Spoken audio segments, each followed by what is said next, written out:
नमस्कार. स्वागत आहे तुमचं न्यूज लॉन्चर मराठीवर. मी अशोक वानखळे. काल तुम्ही याच कार्यक्रमामध्ये पाहिलं असेल, की मनोज मुकुंद नरवणे साहेब जनरल छत्रपती शिवाजींचे मावळे त्यांना आपण म्हणू शकतो. यांनी देशाच्या सैन्याचं सेनापती पद भोगलं. त्यांच्या पुस्तकावरनं इतका हंगामा झाला लोकसभेमध्ये, की लोकसभा स्थगित करण्यात आली. नरवणेंना कारण राहुल गांधींनी सांगितलं, की जनरल नरवणे की किताब में असं म्हटल्या ते सगळं अंगावर आले सगळे लोक. आणि किरण रिजिजू म्हणतात, की अँटी नॅशनल लोकांना कोट करतो. म्हणजे काय नरवणे अँटी नॅशनल आहे का? हे काल आपण भरपूर बोललो. मी कालच सांगितलं होतं, की त्या नरवणेच्या साहेबांच्या पुस्तकातलं 2-2.5 पानं कॅरवान नावाच्या मॅगझिनने छापले. काय होतं त्या पानामध्ये आणि हे का घाबरतायत? ह्या पानामध्ये काय-काय होतं हे मी तुम्हाला सविस्तर सांगतो. त्यानंतर तुम्हाला स्वतःलाच कळेल, की नरवणे साहेबांच्या नावानी यांना का कापरं भरतं आणि यांच्या पोटात का गोळा येतो. नरवणे साहेब लिहितात आपल्या पुस्तकामध्ये, पुस्तकांचं नाव आहे 4 स्टार ऑफ डेस्टिनी. आत्मचरित्र आहे. त्यात जवळ-जवळ 480 पानाचं आहे त्यात. त्यातले 2.5-3 पानावर जो मजकूर आहे, जो छापून आला त्याच्याच मधलं मी काही तुम्हाला सांगतो. नरवणे साहेब लिहितात, की नॉर्दर्न कमांडचे जे कमांडर होते, लेफ्टनंट जनरल योगेश जोशी, त्यांचा मला 31 ऑगस्ट 2020 रोजी रात्री 8:15 फोन आला. आणि त्यांनी सांगितलं, की 4 चायनीज रणगाडे सोबत त्यांची फौज, लाईट इन्फंट्री, ते त्या रणगाड्यांच्या पाठीमागे कव्हर घेत रिचिनला जो पॉइंट आहे पूर्व लद्दाखमध्ये, जो असा वरच्या जागी होता एका पहाडाच्या वर, टेकडीवर, आणि भारतीय फौजनी तिथे आपलं ठाणं मांडून काही तासच झाले होते. तिथे आपली एक छावणी उभारली होती. काही तासच झाले होते आणि त्या छावणीच्या समोर पहाड चढत वर हे रणगाडे, चीनी रणगाडे आणि त्यांची फौज आपल्या पोस्टकडे आक्रमण करत होती. पुढे काय करायचं? त्यानंतर लगेच त्यांनी पाहिलं, की कैलाश रेंज मधलं हे आपलं ठिकाण, सैन्य ठाणं महत्वाचं आहे. लगेच त्यांनी राजनाथ सिंग, संरक्षण मंत्री यांना फोन करून ही माहिती सांगितली. अजित डोवाल, NSA यांना फोन करून माहिती सांगितली. CDS जनरल बिपिन रावत यांना माहिती सांगितली फोन करून. आणि एस जयशंकर आमचे विदेश मंत्री यांना फोन करून सांगितले, की असं-असं होतंय. आम्ही काय करावं? आमच्यासाठी काय आहे आदेश हे सांगावा लगेच. रात्री 8:15 त्यानंतर काहीही, कुठेही हालचाल नाही. कोणाकडनंही रिप्लाय नाही. पुढे 9:10 रात्री जोशींचा पुन्हा फोन आला, की साहेब ते मोठ्या वेगाने वर येतायत. काय करावं? यांनी सांगितलं, आता काय करायचं? काहीतरी ॲक्शन घेतली पाहिजे. पण फायरिंगच्या ऑर्डर्स बिलकुलच नव्हत्या. वरनच नव्हत्या, की फायरिंग करायचं नाही चीन बॉर्डरवर. मग यांनी सांगितलं, की तू ती लाईट गन असते, एक असतं ते, तुम्ही एक कारतूस तर हवेतून टाकलं, की ते असं प्रकाश झोत घेऊन जाऊन पडतं दूर बाउंडरीवर. त्याचे 2 उपयोग होतात. एक तर तुम्हाला काय आहे ते मूव्हमेंटही दिसतं, कारण तिकडे तो उजेड असा पसरतो. आणि दुश्मन म्हणजे आपला जो शत्रू असतो त्यालाही कळतं, की तुम्ही त्याच्या रेंजमध्ये आहात. तुम्ही येतायत हे त्याला माहीत आहे. म्हणून त्यांनी हे इंडिकेटिव्ह केलं. म्हणे तुम्ही ते फायर करा. ते म्हणे, "हो साहेब, आम्ही ते करतो फायर." पुढे 9:10 जेव्हा त्या जोशींचा फोन आला, त्यानंतर 9:25 पुन्हा राजनाथ सिंगला त्यांनी फोन केला की आदरणीय मंत्रीजी, काय करावं सांगा तुम्ही मला, काय आदेश? ते चिनी वर येत आहे तो. हा मठ्ठ माणूस चूप. इतक्यात, कारण ते जे कारतूस फायर झालं त्यामुळे चिनी लोकांना कळलं, चिनी आर्मीला, की आपल्याला माहित आहे त्यांचं मुवमेंट आहे म्हणून. मग चिनी सैन्याचा कमांडर मेजर जनरल लियू लिन यांनी नरवणेंना मेसेज पाठवला की आपण अधिकाऱ्यांची मीटिंग घेऊया. आमचे काही अधिकारी आणि तुमचे काही अधिकारी फ्लॅग मीटिंग करूया आपण.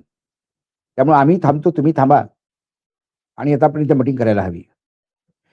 लगेच त्यांनी 9:30 ला पुन्हा फोन केला.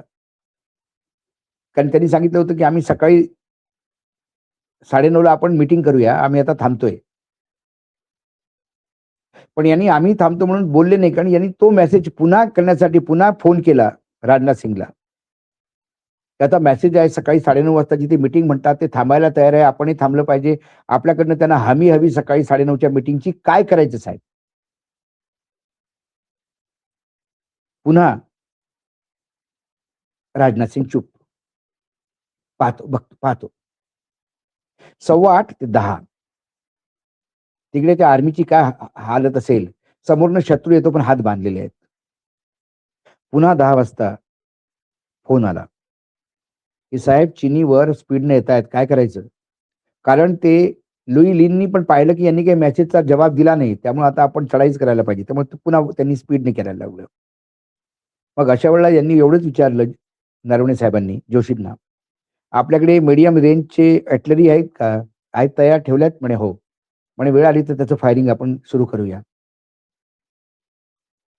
पण आता त्याचं फायरिंग करणं म्हणजे सुद्धा प्रॉब्लेमच आहे. कारण पाकिस्तान बॉर्डरवर लोकल कमांडरना अधिकार आहे की ते फायरिंग करू शकतात, तिकडनं काही मुव्हमेंट दिसली तर. आणि अशा दिवसातनं 100 वेळा फायरिंग होतात. तिकडनं काही झालं की हे फायर करतात, तिकडनं ते फायर करतात, हे चालूच असतं. पण चिनी बॉर्डरवर हा स्ट्रिक्ट आदेश होता की जोपर्यंत वरनं काही म्हणत नाही तोपर्यंत फायरिंग करायचं नाही. पण यांनी सांगितलं तर जर ते गळ्यात चिन म्हटले तर काय करायचं? फायरिंग साठी तयार तर ठेवा कमीत कमी. पुन्हा ठेवले. पुन्हा त्यांनी राजनाथला फोन केला. राजनाथ सिंग म्हणाले, आता मी पाहतो बाबा फोन करून.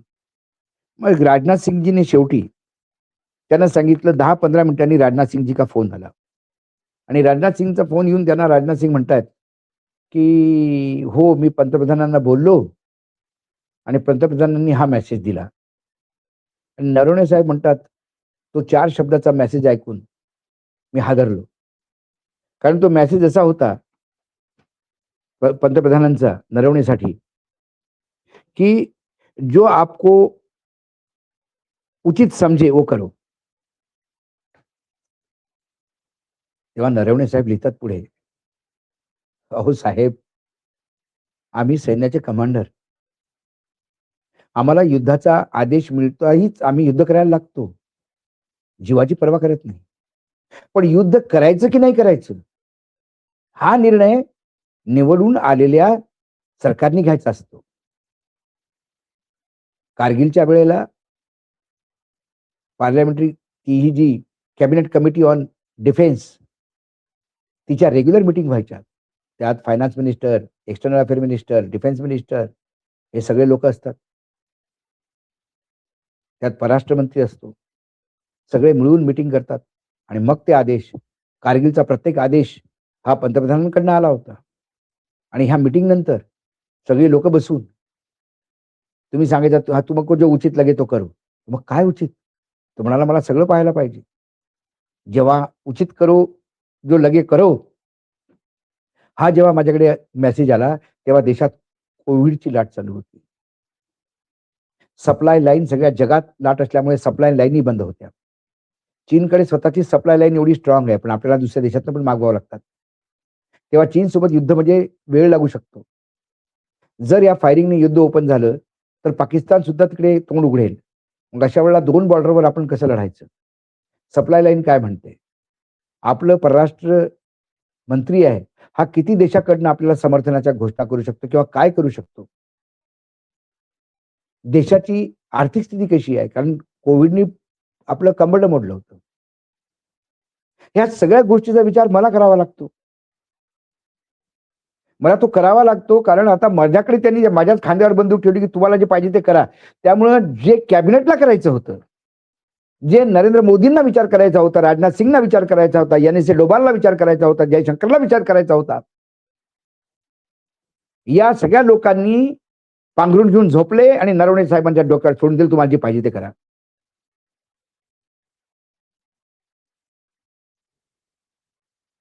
हे सरकारचं तथ्य. हे 2.5-3 पानं कॅरव्हॅन मध्ये छापून आली. ती खोटी आहेत किंवा ती चुकीची आहे असं नरवणे साहेब कुठे म्हटले नाही. त्यामुळे ते पुस्तकातलंच मटेरियल आहे एवढं 100%. पण त्या 2.5 पानांनी या सरकारला नागडं केलं. आता तुम्ही तो पिक्चर पाहिला असेल, धुरंधर.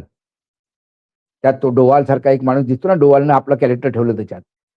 आणि ते धुरंधर पाहिल्यावर वाटतं की काय रे, काय सरकार मूर्ख होती. पहा डोवाल साहेब किती करत होते. हे ते डोवाल चिनी टँक वर चालू होते आणि एक फोने करून सांगत नव्हते काय करायला पाहिजे. ही वस्तुस्थिती आहे यांची. जे धुरंधर आहे ते खोटाडेपणा आहे. लाल डोळ्यांनी पाहिलं का चायना पाठीमागे जाईल. अरे चायना डोक्यावर येतो, आमचे सैनिक लढायला तयार आहे. पण तुम्ही निर्णय घ्यायला तयार नाही. तुम्ही निर्णय सेनापतीला म्हणता तुमचा घ्या, उचित लगेच हो समजो. मग तुमची काय गरज आहे तिथे बसून? तिथं कशाला खुर्च्या गरम करता? फक्त याचं मंगळसूत्र त्याला देईल असं खोटं बोलण्यासाठी?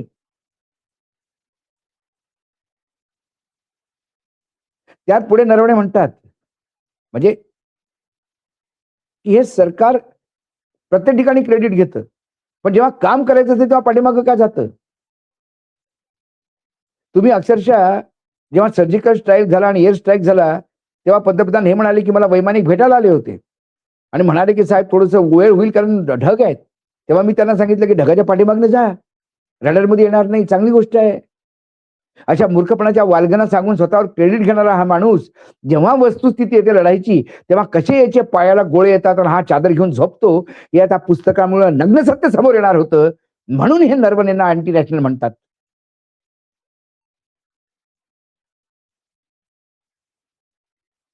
अभिमान आहे आपल्याला, मराठी माणसाचा अभिमान आहे नरवणे साहेबांचा, की त्या स्थितीत त्यांनी चायनाला तिथं चीनी टॅगला थांबवलं पुढे. पण यांच्या चड्ड्या कशा पिवळ्या होतात. या संघाच्या शाखेतनं आलेल्या या सगळ्या तथाकथित स्वयंसेवकांच्या चीनच्या नावानी हे राजनाथ सिंगने दाखवून दिलं, डोवालने दाखवून दिलं, एस जयशंकरनी दाखवून दिलं आणि नरेंद्र मोदींनी दाखवून दिलं. जेव्हा तुम्हाला निर्णय घ्यायची वेळ असतो, तेव्हा तुम्ही दुसऱ्याच्या डोक्यावर ठोकता. तुम्ही घ्या बाबा, कसंही करा. ईजीसी गळ्यात पडलं, सुप्रीम कोर्ट पाठीमागे लपायचं. सुप्रीम कोर्टला करू द्या, आपण कशाला करायचं? आलं डोक्यावर. अरावली पर्वत शुंकला, सुप्रीम कोर्टालाच करू द्या. आणि म्हणायचं आम्ही युग पुरुष.